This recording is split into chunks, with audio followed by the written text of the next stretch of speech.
I'm a serial entrepreneur, and I had sold my second company along with my business partner. We sold it to Citrix.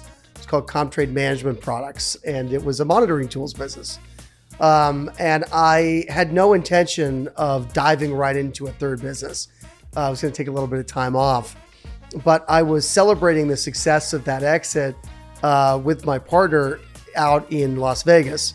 And I happened to bump into this guy, Goran Gorevsky, who's now the CTO of HYCU and my co-founder.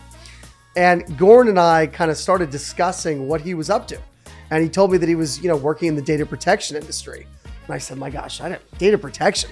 That's kind of the old humdrum infra stuff. That's not very exciting. And he said, why don't you think data protection's exciting? You're a tech guy. You like tech. And I said, yeah, but it's one of these, it's a bit of a commodity. Everyone needs it. Nobody really cares that much about it. It's not very easy to use. It's inaccessible. And he looks at me. I'll never forget this. He says, Simon, how'd you get here today? Did you take a taxi? And I said, no, I took an Uber. And he said, well, that's the problem. There's no Uber in the data protection industry.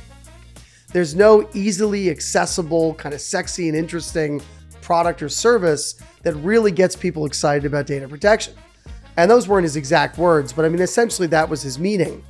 And so, I became curious, and I invited him out to dinner, and we went to the Gordon Ramsay Steakhouse in Las Vegas. And I was born in England, so it's always interesting to go and, eat at a British chef's restaurant.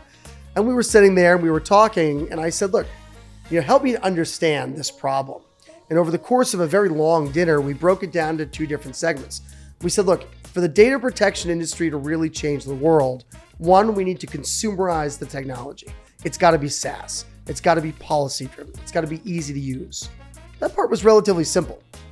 But the bigger challenge that we sort of envisioned and started to throw around and spitball at the table was the idea of what we call the equivalency problem. And the equivalency problem is really a history problem. If you look back at the history of data protection, there was a company that was designed to protect data that was in a Unix platform. There was another company that became famous for protecting data on Windows servers. Another company that became famous for protecting data on VMware, virtualized environments. And the problem that I saw was that in a multi-cloud world where you've got your data in multiple different data silos, how do you protect it all? Are you going to end up with 6, 10, 100, 200 different backup products? That's awful. That would be a terrible, terrible misuse of resources. So we set out to solve the equivalency challenge, which was this idea of creating one big P platform that would protect your data on-prem, public cloud, and SaaS with an equivalent level of data protection support.